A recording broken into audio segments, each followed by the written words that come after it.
So we're going to hear now some liberals eating themselves. This is cannibalism. This is going to be a Georgetown professor fired for making comments about black students. It sort of shows you where things are going in this country, where they have been going for quite a long time. Hello out there. I am trying to get through. With his powerful brainwaves cradled in the warmth of reasoning, it's time for Johnnie Walker Dread to straighten you out on a thing or two. Emanating all the way from exciting Las Vegas, Oklahoma, it's the Johnnie Walker Dread Show.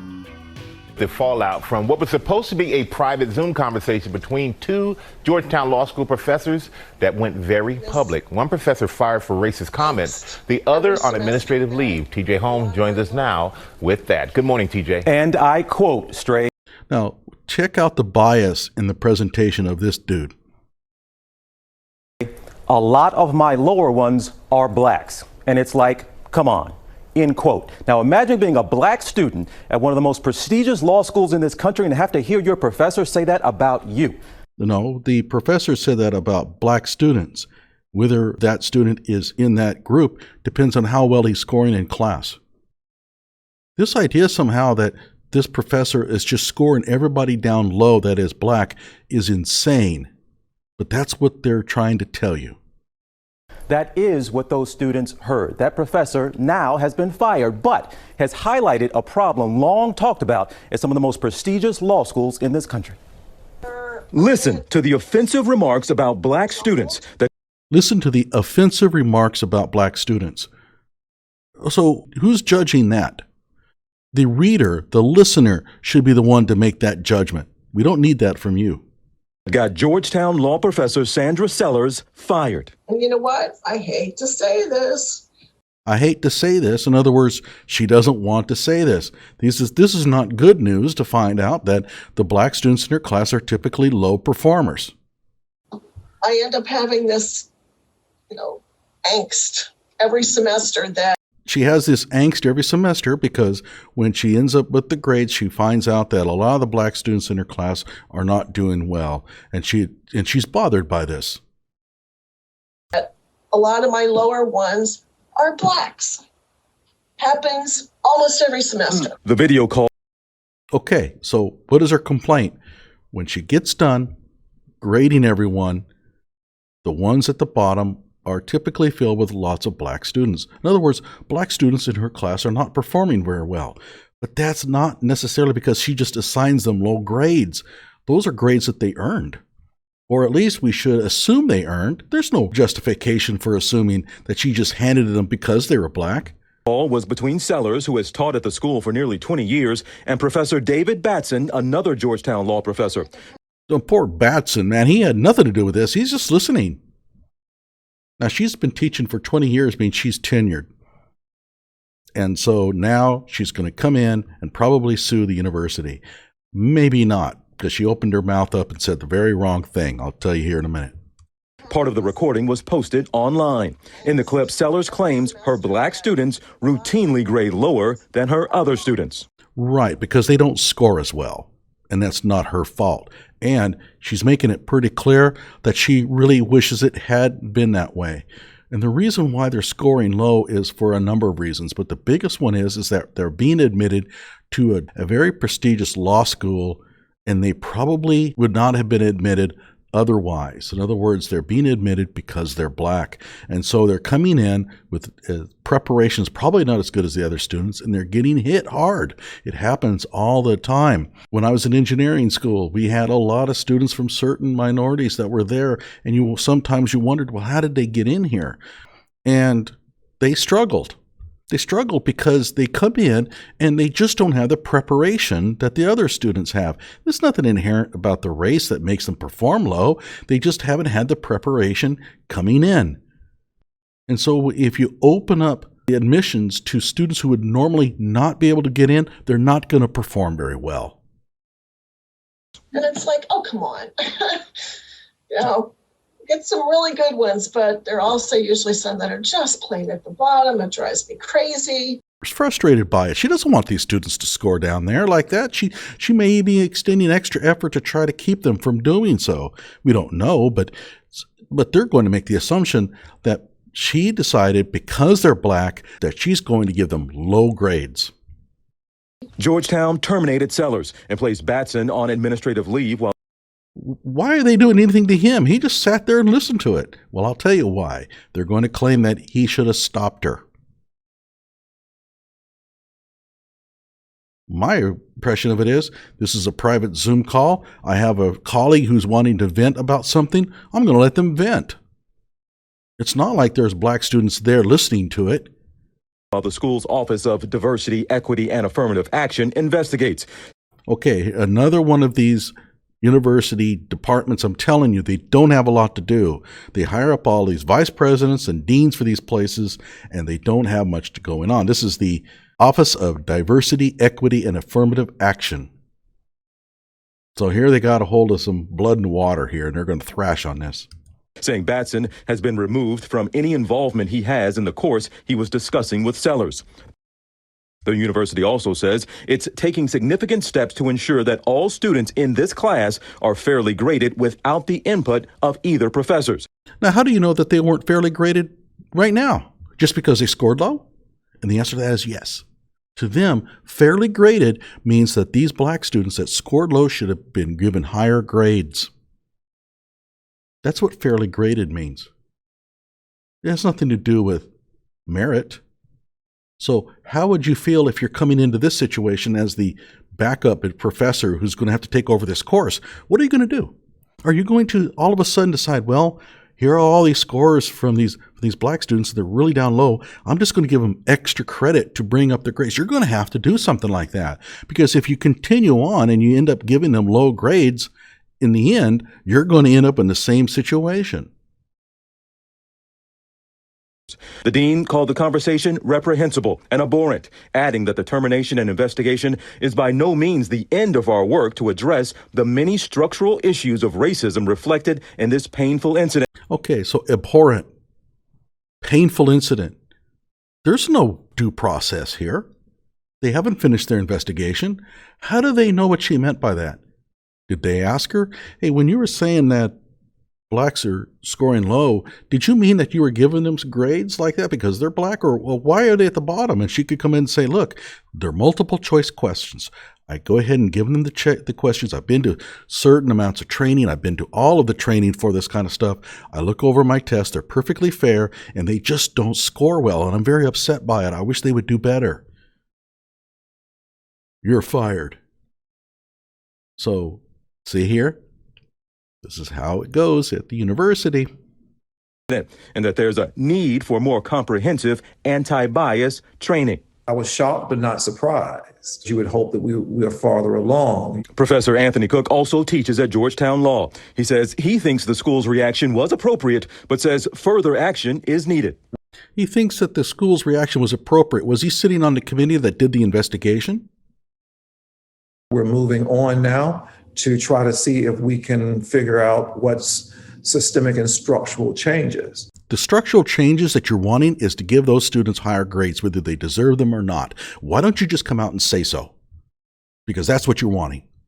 You want to go in and say, well, we have about 5 students here who are scoring very low. They might fail. Let's give them C's or B's. That's what you want. Might be made to prevent this kind of thing. Sellers apologized for what she called her hurtful remarks. There's where she made her mistake. She said, my remarks were hurtful. You got to talk to your lawyer. Don't be talking like this. Now they can come back and say, well, you admitted that they were hurtful.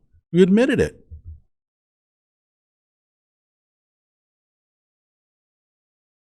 However, I think that she's probably going to maintain her job. She's a tenured professor. You don't get rid of tenured professors. They have lifetime contracts. And it takes something really serious for them to lose it. If she takes them to the court, the university has no chance. No jury is going to look at that and say, well, you know, these students that were black, they weren't scoring well. She should have given them A's. But keep in mind, universities are known for what?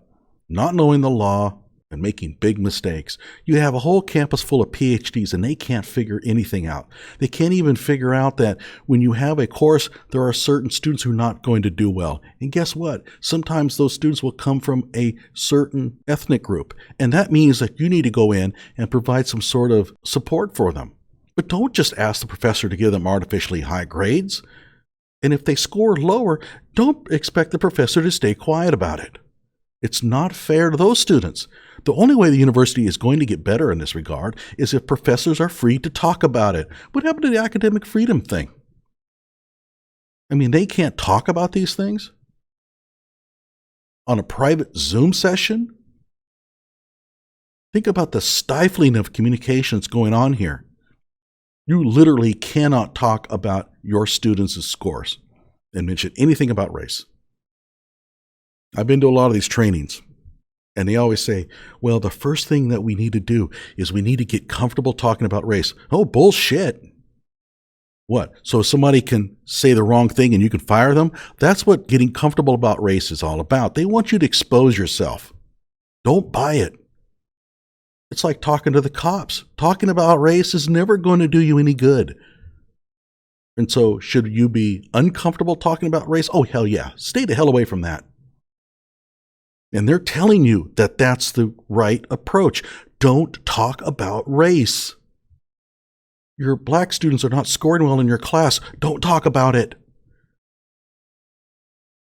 But acknowledged irreparable harm she's done to students she's supposed to help excel. Well, maybe she was trying to help them excel, but that doesn't mean that they're going to excel. Just because you help these students doesn't mean that they're going to respond. Law is difficult. Some of these students are simply not going to be able to cut it. There are differences in the aptitudes of these students. And if a student got in because they were black and they would not have gotten in otherwise, they're coming in probably a little ill-prepared and they're going to have to scratch and crawl their way to the top a little bit. When it comes to vulnerable populations, they're in positions of being subject to the powers that be in ways that can be quite harmful emotionally, psychologically, and economically. Now you see here, if you ever go into a training and they ask you, well, why are you afraid to talk about race? Point them to this dude. This is why. And it's really sad because the only way that for the university to improve its academic environment for these students is to acknowledge there's a problem. And if the students are not scoring well, then you need to raise that issue. I don't think that she was making fun of the students. I don't think that she was trying to highlight these students because she disliked them. I think that she was trying to get a conversation going to try to figure out ways that she might be able to improve the situation for them. But she's frustrated. She's probably tried and has failed. Is she also to blame? Oh, hell yes. She's part of the liberal bullshit that started this in the first place. I don't feel sorry for her. I know, like the hand in front of my face, that she's very much a part of the whole structural thing that put this thing in place and took out academic freedom. Now she's getting bit by it. It has far-reaching consequences. ABC News did reach out to Batson. We did not hear back. Now, Georgetown University, the law school, boasts on its diversity website that with 27 full-time faculty of color, that students will never be alone. But you have to dig to find that that's 27 full-time minority faculty members out of 192. That's 14%. Okay, that's a little low, but keep in mind, that's probably not uncommon almost on any campus. Dig a little further and you can include all of their faculty members, only 35 minority faculty members out of 815. That's 4%. What is the irreparable damage? The irreparable damage is not caused to these students. It's caused to academic freedom. And now you have university professors scared to talk about race. And there's no denying it. That one black gentleman there, he is the perfect embodiment of why you don't talk about race. Stay away from it. You're not going to gain anything. You're not going to get in with this group. As soon as you say the wrong thing, they will turn on you in a moment. They turned on her. Hell, they took out the other guy too. They put him on administrative leave, and all he did was just sit there and listen. Don't talk about race. You will not gain anything from it. And by the way, 20-year veteran, lost her job. And to me, that's kind of sad. I come from a background where we value jobs and where we have empathy for people who lose their jobs. Not these people. No. And it's really unfortunate that people don't understand that a person's job is important to them. They've worked very hard for this. And just to take it away, just so you could score a political victory. And that's what this is all about. A political victory. This is one of the most shameful, disgusting things I've seen come out of a university in a very long time. And this is a chilling effect. If you ever see the old cliche, chilling effect, here it is. This is a chilling effect on academic freedom. I mean, at some point, you can't hide from the problem. You're going to have a large number of minority students who are not going to be able to get their degrees. And you're going to be scratching your head wondering, what happened? How can we help? But you can't bring race up to solve it. And you'll see why. Like my video and subscribe to my channel.